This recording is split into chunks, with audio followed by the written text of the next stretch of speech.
اس کی بہت ساری صلاحیتیں کم رہ جاتی ہیں. تو یہ تینوں چیزیں جو ہیں یہ ان کو وہ میئر کر کے ہر ایک ایلیمنٹ کو 1/3 اسکور دے کے اور اس کو وہ جمع کر کے تو گلوبل ہیلتھ انڈیکس کے نام سے یہ میئر کرتے ہیں. جو 2021 کا جو گلوبل ہیلتھ انڈیکس رپورٹ ہے اس میں پاکستان کا 116 ملکوں میں 92 نمبر ہے. اتنا نیچے ہے پاکستان. اب 116 دنیا میں ملک تو بہت زیادہ ہیں 116 سے، لیکن جو ملک ایسے ہیں کہ جہاں پہ ہنگر کا مسئلہ نہیں ہے، غربت ہو ہے بھی لیکن کوئی بھوک والا مسئلہ نہیں ہے، بھوک والی غربت نہیں ہے، تو ان ملکوں کو مثلا کینیڈا کو وہ شامل نہیں کرتے، یا جہاں پہ 5 سال سے کم عمر کے بچے جو ہیں ان کی ڈیتھس نہیں ہوتی. مثلا کینیڈا میں ہر سال 1000 بچوں میں سے صرف 5 بچے مرتے ہیں 1000 میں سے ہر سال. پاکستان میں ہر سال 1000 بچوں میں سے تقریباً 60-65 بچہ مر جاتا ہے، یعنی 10-11 گنا 12 گنا. تو دوسری جو ہے کہ بعض ممالک جہاں پہ جنگیں چل رہی ہوتی ہیں، مثلا اس والے میں سیریا کا جو ہے وہ ریکارڈ نہیں ہے کیونکہ وہاں پہ جنگیں چل رہی تھیں، تو وہ ملک نکل جاتے ہیں. بہرحال پاکستان جو ہے وہ بالکل باٹم پہ ہے. تقریباً پاکستان سے نیچے جو نون مسلم ممالک ہیں اس میں افغانستان ہے، اس میں یمن ہے، اس میں سوڈان ہے. یعنی پاکستان ان ملکوں کی کیٹیگری میں آ رہا ہے غربت، انتہائی خوراکی غربت کے حوالے سے. انڈیا کا بھی ادھر ہی تقریباً رینک ہے، نائجیریا کے بھی تقریباً ادھر ہے. تو یہ جو ہیں اور باقی جو اس رینج میں 90 کی رینج میں 100 کی رینج میں جو وہ باقی ممالک ہیں وہ افریقہ جو چھوٹے چھوٹے ممالک ہیں افریقہ کے، جہاں پہ بہت غربت ہے. ساری دنیا کو پتہ ہے کہ وہاں بہت غربت ہے. لیکن پاکستان جیسا ملک، ایٹمی ملک، اتنا امیر ملک، اگر آپ وہاں کے بڑے شہروں میں جا کے دیکھیں، اچھے پاش ایریاز میں جا کے دیکھیں، اس کا شمار بھی اتنا نیچے ہوتا ہے جہاں پہ غربت، خوراکی غربت کی حوالے سے بات ہوتی ہے. اب اس ٹاپک پہ میں تھوڑی سی وضاحت کرنا چاہوں گا، اور اس وضاحت کے لیے پورے ملک کے حوالے سے نمبرز کو سمجھانا جو ہے وہ کافی دشوار کام ہے، اور وہ بھی خصوصاً 2-4 منٹوں میں. تو آپ کے لیے آپ یہ سمجھ لیں کہ ہم 100 خاندانوں کے ایک معاشرے کی بات کر رہے ہیں. ہم کروڑوں افراد کی نہیں بات کر رہے ہیں، ہم صرف ایک ایسے معاشرے کی بات کر رہے ہیں کہ جس میں 100 خاندان رہتے ہیں. 100 لوگ نہیں، 100 خاندان. تو کسی خاندان میں 4 بندے ہیں، کسی میں 5 ہیں، کسی میں 7 ہیں، تو وہ 100 خاندان رہتا ہے. اور اس معاشرہ جو ہے اس کے پاس خرچ کرنے کے لیے ٹوٹل جو ہے وہ 1,00,000 روپیہ ہے ماہانہ. اور بنیادی ضروریات کا اس معاشرے میں تقریباً 300 روپے ماہانہ خرچہ ہے. ٹھیک ہے، 100 خاندان ہیں، ان کے پاس مہینے کے لیے، پورے سب خاندانوں کے لیے مہینے کے لیے 1,00,000 روپیہ ہے، اور بنیادی بالکل خرچہ جو ہے وہ 300 روپے میں جوں توں کر کے گزارا ہو جاتا ہے. اب یہ معاشرہ جو ہے یوں بھی ہو سکتا ہے کہ جو 20 لوگ ہیں اس معاشرے کے، 100 میں سے جو 20 ہیں ان کو ماہانہ 300 روپے ملے. 60 لوگ جو ہیں ان کو ماہانہ 80 روپے ملیں، اور 20 لوگ جو ہیں ان کو ماہانہ 2300 روپے ملے. تو یہ آپ جمع کریں گے تو یہ 1,00,000 روپیہ ٹوٹل بن جاتا ہے. یعنی 1,00,000 روپے میں سے 20 بندوں کو ماہانہ 300 مل رہے ہیں، 60 بندوں کو 800 مل رہے ہیں، اور 20 بندوں کو 2300 مل رہے ہیں. یہ ایک آپ معاشرے کی مثال لیں. دوسرے معاشرے کی مثال لیں، وہی 1,00,000 روپیہ ہے، 100 خاندان ہے، 300 منیمم خرچہ ہے خاندان کا ایوریج. اس میں 20 لوگوں کو ماہانہ 500 روپیہ مل رہا ہے، 60 لوگوں کو ماہانہ 900 روپیہ مل رہا ہے، اور 20 لوگوں کو ماہانہ 1,800 روپیہ مل رہا ہے. اب اگر آپ ان دونوں معاشروں پہ غور کریں تو پہلا معاشرہ جو ہے وہ ایک گھٹیا معاشرہ ہے.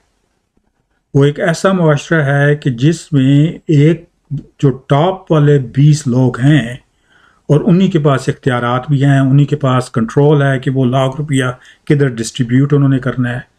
انہوں نے زیادہ سے زیادہ اپنے پاس رکھا ہوا ہے، اور اس کی وجہ سے جو باقی 80 ہیں، جو درمیانہ طبقہ ہے، اس کو بھی صرف 800 ماہانہ مل رہا ہے، اور جو نیچے والا طبقہ ہے اس کو صرف 300 مل رہا ہے. اور 300 سے جوں توں گزارا ہوتا ہے، تو اس واسطے اس میں ایسے کئی لوگ خاندان ہوں گے کہ جو گزارا نہیں کر پا رہے اس 300 میں سے. وہ خاندان بڑے ہو سکتے ہیں، بیماری ہو سکتی ہے، کوئی اپاہج ہو سکتا ہے، مطلب کوئی بھی وجہ سے. تو وہ معاشرہ جو ہے وہ عوام کا یا لوگوں کا خیال نہیں رکھ رہا. وہ معاشرہ جو ہے وہ صرف اپنے عمرا کا، ایلیٹس کا جو ہے، اشرافیہ کا خیال رکھ رہا ہے. دوسرا جو معاشرہ ہے، اور یہ معاشرہ جو ہے دوسرے کی مثال کینیڈا ہو سکتی ہے، اسکینڈینیوین چھوٹی جو یورپین کنٹریز ہیں ان کی مثال ہے.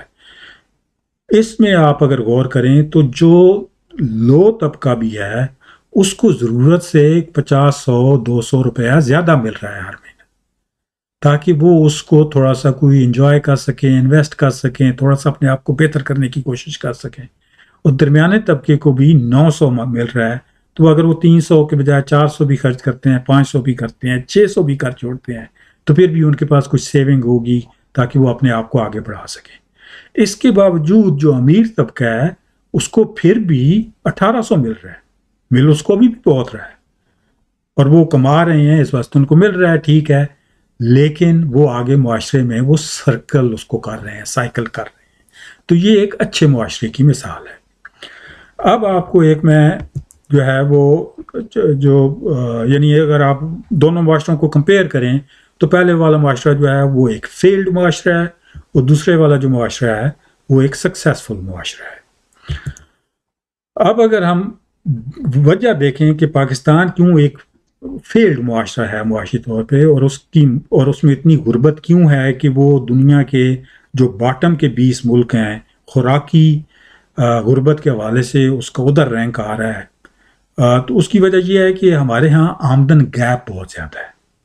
ہمارے پاس ایک طرف تو ایسے بندے ہیں کہ جو لٹرلی سال میں کروڑوں روپیہ جو ہے وہ دعوتوں کے اوپر، ہوٹلنگ کے اوپر، کھانے کے اوپر خرچ کر چھوڑتے ہیں. اور ضائع جو کھانا ہوتا ہے ان خاندانوں میں وہ ایک علیحدہ چیز ہے کہ اتنا وہ پکائیں گے، اتنا ضائع ہوگا. اور دوسری سائڈ پہ جو ہے وہ ایک بہت بڑا طبقہ جو ہے غربت کی وجہ سے کھانا بھی اس کو نہیں مل رہا. یہ ایک اہم بات یہاں پہ مجھے ذہن میں آئی ہے. جو 2018 میں عمران خان نے وزیر اعظم بننے کے بعد تقریر کی تھی کچھ مہینے بعد، اس میں اس نے پورے 10 منٹ اس ٹاپک کے اوپر بات کی تھی کہ بچوں کی جو ڈیتھ ریٹس ہیں، بچوں کی جو میل نیوٹریشن ہے، جو خوراک اور پانی کا ان کو نہیں مل رہی، اس کے حوالے سے جب اس نے وہ برین سکین کی وہ بھی دکھایا تھا وہ اٹھا کے کہ کس طرح وہ بچے کے اوپر اثر ہوتا ہے. لیکن کوئی فرق نہیں پڑا. سوسائٹی ہمارے جو معاشرہ ہے وہ ابھی تک ویسے کا ویسا چل رہا ہے. 2018 میں یا 2019 میں عمران خان کے ایک مشیر نے، معاشی مشیر نے، میرے ذہن سے نام نکل رہا ہے، اس نے ذکر کیا تھا کہ پاکستان کے نے 2017-18 میں جون 17 سے جون 18 تک جو سرکاری مراعات تھیں، تنخواہ کی نہیں، مراعات اس نے لفظ استعمال کیا تھا، اس پہ 2660 بلین روپے خرچ ہوئے تھے. اور اس عرصے میں جو سوشل پروٹیکشن کا پروگرام تھا اس کا ٹوٹل خرچہ 650 بلین روپے تھا. یعنی اسی نے یہ بھی کہا تھا کہ اگر یہ جن بندوں کے پاس یہ مراعات ہیں وہ اپنا چوتھا حصہ بھی مراعات کم کر دیں تو جو سوشل پروٹیکشن پروگرام ہے اس کا بجٹ ڈبل ہو جائے گا. لیکن آیا یہ 2017-18 کے بعد جب عمران خان کی حکومت تھی، عمران خان نے کر سکا، نہیں کر سکا، کیا وجوہات تھیں کہ وہ نہیں کر سکا، یہ ہمارے لیے بہت ایک افسوس کا مقام ہے. اب جو ہے وہ یہاں پہ یہ والی ٹاک ایک حساب سے ختم ہو رہی ہے. بس یہ آپ سے ایک ریکویسٹ ہے کہ آپ جو ہے وہ اپنے علاقے میں بھوک مٹانے کی کوشش کریں۔ اور دوسرا جو ہے وہ یہ ہے کہ جیسا میں نے پہلے ذکر کیا ہے کہ یہ غربت کے کو ہائی لائٹ کرنے کے حوالے سے دو تین ٹاکس میں کروں گا، تو اس کے بعد انشاءاللہ میرا ارادہ ہے کہ میں فوڈ بینک، اسلامی طرز کا فوڈ بینک سسٹم جو ہم قائم کر سکتے ہیں چھوٹی چھوٹی کمیونٹیز میں، تاکہ یہ حقیقت ہے کہ آپ اگر قرآن پاک اور سنت کو دیکھیں تو مطلب افسوس ہوتا ہے اور ڈر لگتا ہے کہ ہم مسلمان ہوتے ہوئے ہمارے معاشرے میں اتنی غربت ہے اور اتنے بچے مر رہے ہیں اور اتنی بد خوراکی ہے، ایکسیس نہیں ہے۔ یہ ہمارے اوپر ایک بہت بڑی ذمہ داری بنتی ہے انسان ہونے کے ناطے، مسلمان ہونے کے ناطے۔ تو انشاءاللہ اگلی ویڈیو کے ساتھ جو ہے وہ ایک چند دنوں میں دوبارہ حاضر ہوں گا۔ ویڈیوز کو آگے کائنڈلی شیئر کریں، میرے چینل کو سبسکرائب کریں۔ بہت شکریہ، اللہ حافظ۔